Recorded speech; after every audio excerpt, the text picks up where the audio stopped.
سيدي يا حبيب الله. الحمد لله شیخ کامل اپنے مرشد کریم کی قیادت میں اور آپ ممکنہ طور پہ اس شب قدر میں اس محفل ذکر میں حاضر ہیں.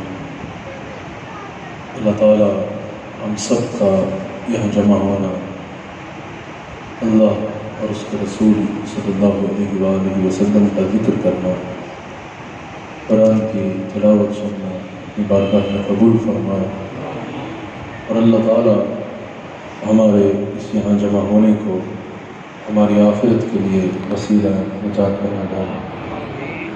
ہم نے ختم خواجگان پڑھنا ہے، اللہ کا ذکر کرنا ہے. اللہ کے ذکر کا وہ انداز جو اللہ کے مقربین کا، اللہ کے مقبول بندوں کا، قابلین امت کا یہ خاص انداز ہے اپنے رب کو پکارنے کا، اللہ تعالیٰ سے کرم کی بھیک مانگنے کا. ہم سب نے اور جہاں جہاں سنا جا رہا ہے مل کر اللہ تعالیٰ کو پکارنا ہے. ممکنہ طور پہ اس شب قدر میں جہنم کے نجات کے اس عشرے میں اللہ تعالیٰ سے مغفرت کا سوال کرنا ہے. وہیں آج کی یہ نشست ختم قرآن کی بھی نشست ہے عیدگاہ شریف میں، جو اس مقام پر مسجد میں بھی ختم قرآن ہوتا ہے، ادھر بھی ہوتا ہے، مزار شریف پر بھی الحمدللہ ختم قرآن ہوتا ہے. تو 3 جگہوں پہ ختم قرآن ہوتا ہے. اس مقام پر جو قرآن کریم پڑھا گیا تراویح میں، اس کا ختم قرآن کا بھی سلسلہ ہے. اللہ تعالیٰ کی تلاوت قرآن اپنے بارگاہ میں قبول فرمائے. اللہ تعالیٰ کی جس پر عنایت ہوتی ہے نا، اللہ تعالیٰ اس کو قرآن کے ساتھ رشتہ عطا کرتا ہے. قرآن کریم کی تلاوت کی توفیق عطا فرماتا ہے، قرآن کریم کے ساتھ رشتہ عطا فرما دیتا ہے. حضور علیہ السلام نے ارشاد فرمایا، یقیناً اللہ تعالیٰ نے سب سے زیادہ تمام کائنات میں جو سب سے زیادہ شرف عطا فرمایا وہ حضور علیہ السلام کو عطا فرمایا. پھر حضور علیہ السلام امتوں میں سب سے زیادہ اگر اللہ کریم نے کسی امت کو شرف عطا فرمائے، شرف سے نوازا، تو وہ حضور علیہ السلام کی امت ہے. حضور علیہ السلام نے اپنی امت کے شرف کا ذکر فرماتے ہوئے ارشاد فرمایا، اللہ کریم نے میری امت کو جتنے شرف عطا فرمائے ہیں سب سے بڑا شرف قرآن کریم ہے. اللہ تعالیٰ نے میری امت کو جو قرآن عطا فرمایا ہے یہ اس کا سب سے بڑا شرف ہے. تو جو یقیناً عروج چاہتا ہے، جو یقیناً اللہ کے مقربین میں شامل ہونا چاہتا ہے، اس کو چاہیے کہ قرآن کریم کے ساتھ اپنا رشتہ جوڑ لے. حضور علیہ السلام کی حدیث ہے، حضور علیہ السلام ارشاد فرماتے ہیں کہ قرآن کریم پڑھنے والا، قرآن کریم پکڑنے والا، قرآن کو تھامنے والا ایک ایسی رسی تھامے ہے جس کا ایک حصہ اس کے ہاتھ میں ہے اور دوسرا حصہ اللہ کے ہاتھ میں ہے. اللہ اکبر. آپ خود بتائیے، اگر کوئی انسان کہیں ڈوب رہا ہو اس کو رسی پکڑائی جاتی ہے، تو اگر انسان رسی پکڑ لے ڈوبتے ڈوبتے جس کا دوسرا حصہ کسی انسان کے ہاتھ میں ہے، تو کیا دنیا کی لہریں اس کے ڈبو سکتی ہیں؟ کیا طوفان کی لہریں اسے ڈبو سکتی ہیں؟ ہرگز وہ ڈوب نہیں سکتا، وہ بچ جاتا ہے. حضور علیہ السلام فرماتے ہیں قرآن تھامنے والا ایک ایسی رسی تھامے ہے جس کا ایک حصہ اس کے ہاتھ میں ہے تو دوسرا حصہ خالق کے ہاتھ میں ہے. آپ خود بتائیے، جو ایسی رسی تھام لے گا نہ وہ دنیا میں گر سکتا ہے، نہ قبر میں رسوا ہوگا، نہ قیامت کے دن رسوا ہوگا، پل صراط میں بھی کامیابی اس کا مقدر ٹھہرے گی. اب قرآن تھامنے سے مراد کیا ہے؟ قرآن کریم کو تھام لینے سے مراد کیا ہے؟ قرآن کریم کے ساتھ رشتہ جوڑ لینے سے مراد کیا ہے؟ قرآن کریم صرف اس لیے نازل نہیں کیا گیا کہ سال میں ایک مرتبہ رمضان میں تراویح میں سن لیا جائے. قرآن کریم صرف اس لیے نازل نہیں کیا گیا کہ رمضان المبارک میں کبھی موقع ملے تو اس کے چند اوراق کی جو ہے وہ تلاوت کر لی جائے. قرآن کریم صرف اس لیے نازل نہیں ہوا کہ اگر کوئی دنیا سے چلا جائے تو اس کو پڑھ کے اصحاب ثواب کر دیا جائے. قرآن کریم صرف اس لیے نازل نہیں ہوا کہ اس کو پڑھ کے ثواب لیا جائے. بالکل اس کو پڑھنے کا ثواب ہے، بالکل کسی کو اصحاب ثواب کریں گے تو اس کی قبر میں اس کی برکت پہنچے گی. بالکل رمضان المبارک میں تراویح میں سننے کی اس کی بہت فضیلت ہے. خالی ثواب کی نیت سے بھی اگر کوئی پڑھے گا یا سنے گا تو اس کو بہت ثواب مل جائے گا. حضور علیہ السلام نے فرمایا اس کے ہر حرف پہ اللہ 10 نیکی عطا فرمائے گا. اور پھر حضور نے فرمایا کہ میں یہ نہیں کہہ رہا کہ الف لام میم یہ 1 لاکھ حرف ہے، یہ تینوں جو ہے وہ مختلف حروف ہیں، اس کے ہر حرف پہ اللہ ثواب عطا فرمائے گا، برکت عطا فرمائے گا. بلندی درجات عطا فرمائے گا، گناہوں کی معافی عنایت فرمائے گا۔ لیکن قرآن کریم صرف اس لیے نازل نہیں کیا گیا، جہاں جہاں یہ پیغام سنا جا رہا ہے یہ قرآن کا مہینہ ہے، اور لیلۃ القدر تو وہ رات ہے جس میں قرآن کریم کا نزول ہوا، تو اس میں بڑے غور سے اس بات کو سماعت کر لیجئے، قرآن کریم صرف اس لیے نازل نہیں کیا گیا کہ اس کو ثواب کے لیے پڑھا جائے یا کسی کو اصال ثواب کر دیا جائے، ثواب بھی ہوتا ہے، اصال ثواب بھی اس تک پہنچتا ہے، لیکن یہ اس کی برکت ہے۔ قرآن کریم کا اصل مقصد یہ ہے کہ قرآن ایک مکمل ضابطہ حیات ہے۔ اللہ کریم نے اپنے بندوں کو زندگی گزارنے کا رستہ بتایا ہے، ہر معاملے میں رہنمائی اللہ تعالیٰ نے قرآن کریم میں اپنے بندوں کو عنایت فرمائی ہے۔ قرآن کریم سمجھ کے پڑھنے کے لیے ہے، قرآن کریم پڑھ کے عمل کرنے کے لیے ہے۔ زندگی کے کسی معاملے میں کوئی اگر انسان کوئی قدم اٹھانے لگے تو قرآن کریم کو کھولے، قرآن کریم سے ڈھونڈے کہ اللہ تعالیٰ نے زندگی گزارنے کا کیا رستہ عطا فرمایا ہے۔ جو اپنی زندگی قرآن کے ساتھ جوڑ لے گا، جو اپنی زندگی کو ویسے گزارے گا جیسے اللہ کریم نے قرآن کریم میں گزارنے کا فرمایا ہے، جو اس چیز کی جستجو کرے گا قرآن کھول کے، مفسرین کو دیکھ کے، قرآن کھول کے، علماء حق جو تفسیر ہے مفسرین کی ان کو دیکھ کے، جو اس بات کی جستجو کرے گا کہ میرا رب مجھے فرمانا کیا چاہ رہا ہے، میرا رب مجھ سے کیا ارشاد فرما رہا ہے، یقیناً یہ وہ شخص ہوگا جو ایک ایسی رسی تھام لے گا کہ جس کا ایک کونا اس کے ہاتھ میں ہے تو دوسرا کونا خالق کے ہاتھ میں ہے۔ صرف ایک بات کر کے ہم ختم خواجگان انشاءاللہ پڑھیں گے، ایک بات بڑے غور سے سماعت کر لیجئے گا۔ اللہ اکبر۔ حضور علیہ السلام نے بھی ارشاد فرمایا، حضور فرماتے ہیں کہ بعض قرآن کی قاری ایسے ہیں، فرمایا کہ قرآن کے بعض قاری ایسے ہیں جو قرآن کی تلاوت کر رہے ہوتے ہیں لیکن قرآن ان پر لعنت بھیج رہا ہوتا ہے۔ بعض قاری ایسے ہیں کہ قرآن کا نور فرمایا کہ ان کے حلق کے نیچے نہیں اترتا، یعنی ان کا سینہ قرآن کے نور سے منور نہیں ہوتا، قرآن تو پڑھتے ہیں، تلاوت بھی کرتے ہیں، آواز بھی اچھی ہے، لیکن قرآن کا نور ان کے سینے میں نہیں اترتا، حلق سے نیچے نور نہیں اترتا۔ فرمایا اللہ اکبر، حضرت عمر فاروق نے بھی ارشاد فرمایا نا کہ بعض قومیں ایسی ہیں کہ جن کو قرآن پڑھ کے بلندی نصیب ہو جاتی ہے، بلندی پا لیتے ہیں، اور بعض قومیں ایسی ہیں جو قرآن پڑھنے کے باوجود پستی میں چلی جاتی ہیں۔ اللہ اکبر۔ مفسرین نے اس کو ڈھونڈنے کی کوشش کی، آخر یہ وجہ کیا ہے کہ قرآن پڑھ رہے ہیں لیکن نور حلق سے نیچے نہیں اتر رہا، قرآن پڑھنے کے باوجود پستی کی طرف جا رہے ہیں۔ کہا اس کی ایک وجہ یہ بھی ہے کہ آنکھ قرآن کی تلاوت تو کرتی ہے لیکن دل میں صاحب قرآن کی محبت نہیں ہے۔ کہا اگر قرآن کا نور سینے میں بسانا چاہتے ہو تو رسول اللہ علیہ السلام سے محبت کا رشتہ جوڑنا ہوگا، وہ کیفیت اپنانی ہوگی کہ چہرہ ہے مصطفیٰ اصل قرآن ہے، عاشقوں کی تلاوت پہ لاکھوں سلام۔ اگر قرآن کا نور سینے میں اتارنا چاہتے ہو تو رسول اللہ صلی اللہ علیہ وآلہ وسلم کی محبت کے بغیر یہ ممکن نہیں ہے۔ فرمایا نا میں ایک شخص کو دیکھ رہا ہوں درس قرآن دے رہا ہے، گویا کہ 10 مرتبہ قرآن کا ذکر کرتا ہے، ایک بار بھی میرا ذکر نہیں کرتا، ایک بار بھی میری محبت میری جانب بات نہیں کرتا، میرا ذکر نہیں کرتا۔ کہا در حقیقت یہ وہ ہے جس نے قرآن کی طرف رجوع ہی نہیں کیا، جو قرآن کھولے گا قرآن اس کو دہلیز مصطفیٰ کی طرف لے کے آئے گا۔ آپ مجھے خود بتائیے اس کو قرآن کا نور کیسے نصیب ہوگا؟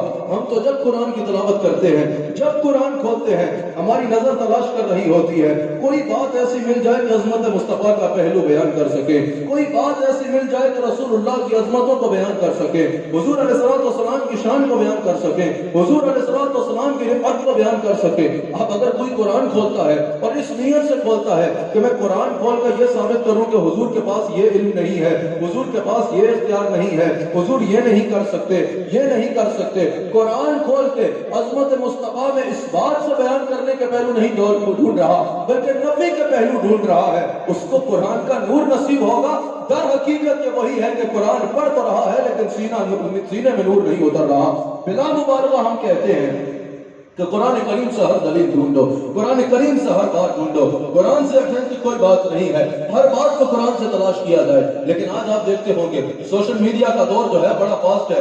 پہلے لوگ جو اپنے گھروں میں یا اپنے قبروں میں بیٹھ کے بس باتیں کرتے تھے، اب ان کے پاس سوشل میڈیا ہے، دنیا بھر میں ان کی بات پہنچ سکتی ہے۔ آپ کا سماعتوں سے آج کل ایک بات بہت ٹکرا رہی ہوگی، میں پچھلے دنوں بھی اس میں گفتگو کی، اگر اس سے کچھ آگے کرے اور میں انشاءاللہ اس کو باقاعدہ ٹی وی پر انشاءاللہ رمضان مبارک کے بعد اس پر تفصیل سے کلام کریں گے کہ حضور علیہ السلام کی حدیث کی اہمیت کیا ہے۔ بعض حضرات صرف یہ بیان کرنے کے لیے نا، یہ تو ہر کوئی کہتا ہے، حضور نے فرما دیا کہ جو چاہیے ہو، قرآن مکمل ضابطہ اخلاق ہے، ضابطہ اخلاق بھی ہے، ضابطہ حیات بھی ہے، ہر چیز میں مشعل راہ ہے، لیکن بعض لوگ ایسے ہیں جو صرف حدیث کا انکار کرنے کے لیے نا جب قرآن کی بات کرتے ہیں قرآن سے دلیل ڈھونڈو، قرآن سے بات کرو، ہر بات قرآن سے کرو، اب جب ان کے آگے حدیث بیان کی جائے تب ان کے ماتھے پہ بل آ جاتا ہے، نہیں بھائی حدیث ہمیں قبول نہیں ہے، حدیث کی بات نہیں ہوگی، جو بات ہوگی قرآن سے ہوگی۔ حدیث کا انکار کر دیتے ہیں، حدیث کے انکار کی طرف چلے جاتے ہیں، منکرین حدیث میں شامل ہو جاتے ہیں۔ قرآن کی عظمت بیان کرنی ہے،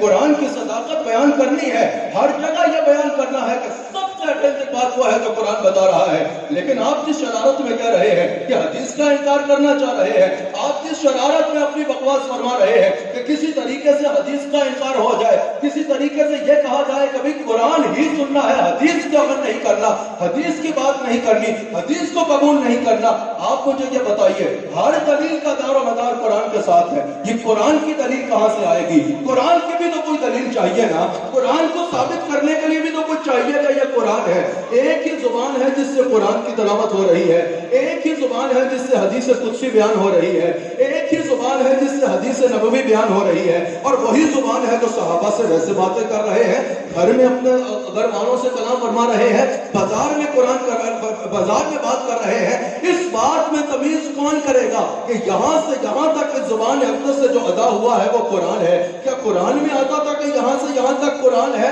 نہیں۔ کیا جبریل آ کے صحابہ میں اعلان کرتے تھے کہ یہاں تک تو حضور نے فرمایا یہ قرآن ہے، آگے جو حضور فرمائیں گے وہ حضور کی بات ہے؟ نہیں۔ قرآن کی بھری کائنات میں صرف ایک دلیل ہے، بڑے غور سے سماعت کیجئے گا، سارے دلائل کے دار و مدار قرآن کے ساتھ ہے، بھری کائنات میں قرآن کی صرف ایک دلیل ہے، اور وہ دلیل کیا ہے کہ رسول اللہ تلاوت فرماتے اور فرماتے یہ قرآن ہے، یہ جملے یہ قرآن ہے، اس کے علاوہ بھری کائنات میں کوئی اور دلیل نہیں ہے۔ قرآن کو ثابت کرنے کے لیے ہاں قرآن نے جو کہا وہ ہوا، قرآن کریم سے جو باتیں عیاں ہوئی وہ اللہ تعالیٰ کے کرم سے لوگ دیکھتے ہیں، وہ سب کچھ ہے، لیکن پہلی دلیل کہ یہ قرآن ہے، ان الفاظ کی قرآن کی فقط ایک دلیل ہے کہ حضور نے فرمایا کہ یہ قرآن ہے۔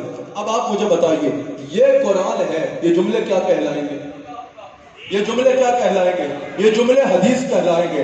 سارے دلائل کا دار و مدار قرآن کے ساتھ ہے، اور قرآن کی دلیل فقط یہ رسول اللہ کا جملہ ہے کہ یہ قرآن ہے، اور یہ جملے کیا کہلائیں گے؟ یہ جملے حدیث کہلائیں گے۔ جس حدیث سے تو بھاگ رہا ہے نا، سب دلیلوں کو ثابت کرنے کے لیے قرآن چاہیے، قرآن کو ثابت کرنے کے لیے مصطفیٰ کی حدیث چاہیے۔